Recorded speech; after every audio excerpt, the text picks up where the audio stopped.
আসসালামু আলাইকুম, নমস্কার বন্ধুরা, আপনারা কেমন আছেন? আশা করি সবাই ভালো আছেন। ভালো থাকেন, সুস্থ থাকেন, তার কামনা করি। সব বন্ধুরা, বঙ্গাইগাঁও জেলা গোড়াইমারি মন্ডল বাজারে মানে একটা সিপিএম প্রার্থীর মানে কার্যালয়ে একটা অফিস আজকে উদ্বোধনী করবো। তো তার একটা ভিডিও আপনাদের আমি দেখামু। তো তার আগে মানে কিছু চার কথা মানে কব ওই জায়গায়। তো সিপিএম প্রার্থীর কর্মী কথা সকল আছে তো ওরা কথা কব, তো আপনাদের শোনাবো। তারপর আপনাদের আমি ফিতে উদ্বোধনী কার্ডটা দেখাইতেছি, তার পতাকা আছে, পতাকাটা ওটা দেখাইতেছি। তো আপনারা শেষ পর্যন্ত ভোটের লগে লেগে থাকেন। সো বন্ধুরা, তো এখানে আপনারা দেখতেছেন মানে যেটা সিপিএম প্রার্থীর পতাকাটা উড়াইতেছে উপরে। তো ওইটা দেখে তারপরে আপনাকে নেক্সটে দেখাইতেছি।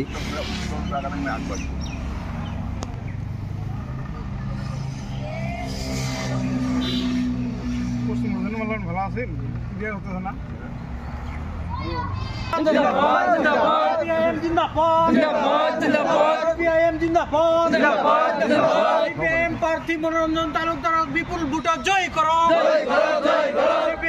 প্রার্থী মনোরঞ্জন তালুকদার বিপুল ভোটার জয় করো। ইনকলাব জিন্দাবাদ, সিপিআইএম জিন্দাবাদ। সিপিআইএম এর কাছে অতিরিক্ত ছবির ভোট দিও।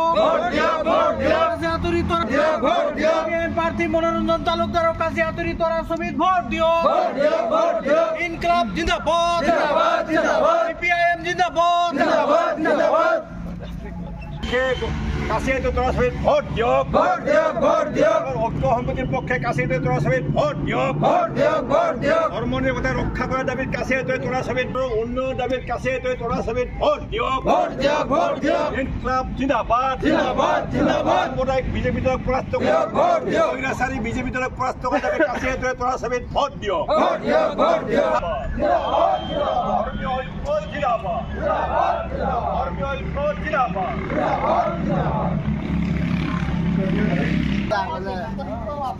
সো বন্ধুরা, এখনো অফিসের ফিতেটা কাটাবো, আপনারা দেখতে থাকেন।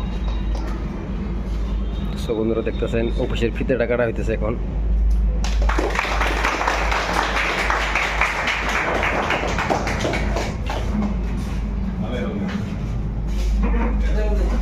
অফিসের ফিতেটা কাটা হলো ফাইনালি। বন্ধুরা, আপনারা তো কমপ্লিট দেখালাম। এর অল্প ভাষণ আপনারা শুনেন, ভাষণ দিয়েছে এর আগে, অল্প ভাষণটা শুনে দিয়েছে আপনারা।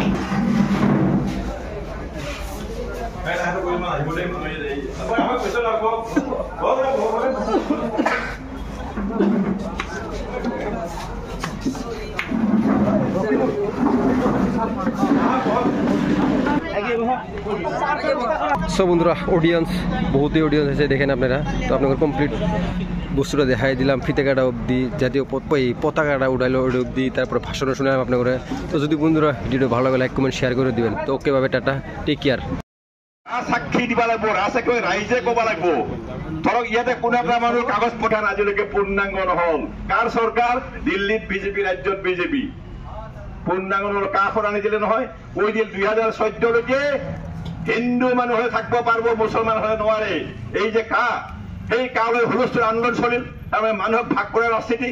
তাৰমানে আমি এখন NRC পালো হয়, সকলোৱে চিনাক্ত আমি হলো হয়, যে কোনখিনি পাছত চিনাক্ত হোৱা মানে আমি কোৱা নাই যে মানুহখিনি একেবাৰে বাংলাদেশ যাব লাগিব। বাংলাদেশত যায় ক'ত থয় সেইটো কেন্দ্ৰ চৰকাৰ, ৰাজ্য চৰকাৰে ঠিক কৰিব। আমাৰ কথা হৈছে মানুহৰ আলুৰ অৱস্থা নহয় ভাই, সি বাংলাদেশ থৈ দিব মানে কৰিছে। তেওঁলোকে সংবিধান নামানে, আজি গণতন্ত্ৰ নামানে। আজি এইবিলাক কাৰণতেই আমি কৈছো যে আগন্তুক বিজেপি দল স্বৈৰাচাৰী দল। কাৰো কথা নহয় দলৰ ভিতৰত। হিমন্ত বিশ্বই ৰাজ্যত হেমন্ত বিশ্বই যি কয় সিয়ে চলিব, দিল্লীত মোদী যি কয় সিয়ে চলিব, কোনো বেলেগ মন্ত্ৰীৰ কথা নাই। এইটো স্বৈৰাচাৰী। সেইকাৰণে আমি কৈছো এই বিজেপি দলক পৰাস্ত কৰিব লাগে। বিত্তমন্ত্ৰী নিৰ্মলা সীতাৰমণ, গমটো পাইছে আপোনালোকে, বিত্তমন্ত্ৰীৰ স্বামী কিবা প্ৰভাকৰণে কৈ দিছে এটা কথা, যদি আগন্তুক ইলেকশ্যনত বিজেপি জয়ী হয় তেতিয়াহ'লে বোধহয় আৰু আগত দিনৰ নিৰ্বাচন নহ'ব, নিৰ্বাচনকে বন্ধ কৰি দিব। এওঁলোকে নিৰ্বাচন নিবিচাৰে, গণতান্ত্ৰিক কথা পতা নিবিচাৰে, ৰাইজে ৰজা পাতিব বিজেপিয়ে নিবিচাৰে, তেওঁলোকে একছত্ৰী শাসন চলাব। সেইকাৰণে কৈছো যদি দেশখন বাচিব লগা হয় বিজেপিক পৰাস্ত কৰিব লাগিব।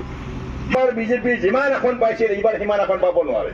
যদিও কৈ 400 বজাই আছে, 400 এতিয়া তাৰ লগত নেৰেটিভ বা এতিয়া মানে মানুহ মাজত প্ৰচাৰ দিছে আমি 400তকৈ বেছি আসন পাম, এইবাৰ পাব বোধহয়। দল লগ লাগছে, ইউপিত লগ লাগছে সমাজবাদী আর কংগ্রেস দুটাই শক্তিশালী দল, সমাজবাদী শক্তিশালী, কংগ্রেস দুর্বল লগ লাগছে। তামিলনাডুত লগ লাগছে, মহারাষ্ট্রের লগ লাগছে, রাজস্থানের লগ লাগছে, সবতে এনেকে রাজ্যে রাজ্যে লগ লাগছে। গতিকে লগ লাগিলে ভোটটো ভাগাভাগি নহব। স্বাভাৱিকতে বোধ হয় এইবাৰ বিজেপি পৰাস্ত হোৱাৰ পথত। ঐক্যমঞ্চ বিৰোধীৰ কাৰ নেতৃত্বত? কংগ্ৰেছৰ নেতৃত্বত। আমি জানো যে কংগ্ৰেছ দলটা অসমৰ ডাঙৰ, কংগ্ৰেছৰ নেতৃত্বত কংগ্ৰেছ, আমি CPM পাৰ্টি আছো, CPI এইবিলাক দল আছো, লগে লগে আমাৰ ৰাইজৰ দল আছে, বজাপো আছে, অন্য কিছুমান সৰু সুৰা দল মিলি 15-16টা দল মিলি আজি আমি প্ৰায় 2 বছৰ ধৰি আমি একেলগে কৰ্মকাণ্ড কৰি আছো। যৌথ মেল মিটিং হৈ আছে, আমি আন্দোলন মধ্যে আছো, যৌথ আন্দোলন করছো বিজেপির বিরুদ্ধে, নীতির বিরুদ্ধে। আমি কৈছো, কংগ্রেসে কৈছে, আমি জোটে কৈছে এইবার এটা সমষ্টিত এজন এজন প্রার্থী দিয়া হব, 14টা সমষ্টিত 14 জন বিরোধীর প্রার্থী থাকিব। এইটো হৈছে আমাৰ দলীয়ভাৱে যৌথ যিটো বৈঠক আছে তাৰ সিদ্ধান্ত আছিল।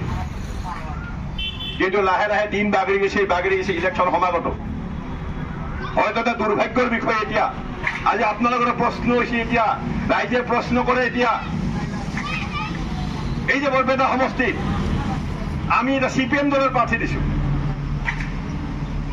ইয়াতে আজি কিছুদিনৰ আগলৈকে অৱশ্যে কি হব কি নহব মানুহ মাজতে মানে চলি আছে। তেতিয়া আমিও কৈছিলো যে দেখা যাক কি হয়, যত হোৱাৰ কথা কি হব। কিন্তু পিছত দেখা গেল যে ইয়াতে কংগ্ৰেছৰ প্ৰাৰ্থী থিয় কৰাইছে, দীপ বায়ক থিয় কৰাইছে। স্বাভাৱিকতে মানুহবিলাক কোৱা কৈছিল কি হব এতিয়া, কি হব এতিয়া। CPMৰ প্ৰাৰ্থী আছে, কংগ্ৰেছৰ প্ৰাৰ্থী আছে, এনেকুৱা অৱস্থা হৈছে। কিন্তু আমাৰ কথাটো হৈছে বন্ধু, এই যে 3টা সমষ্টি শিলচৰ, এইফালে দৰং, ওদালগুৰি আৰু আমাৰ বৰপেটা, কিন্তু পিছত আমি ভাৰতৰ কমিউনিষ্ট পাৰ্টি, মাৰ্ক্সবাদী, আপোনালোকে আমাক জানে আমি এটা নীতিনিষ্ঠ পাৰ্টি। ৰাইজে কয় পাৰ্টিটো ভাল, কিন্তু হয়তো মানুহ কম, সেইটো ঠিক ৰাইজে জানে। আমি দুৰ্নীতিৰ ঊৰ্ধত,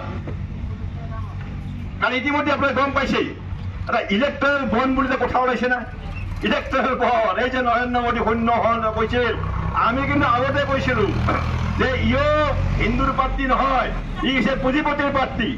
এই 14 বছৰত আমাৰ গৰীব মানুহৰ অৰ্থনীতি জটিল হৈ পৰিছে।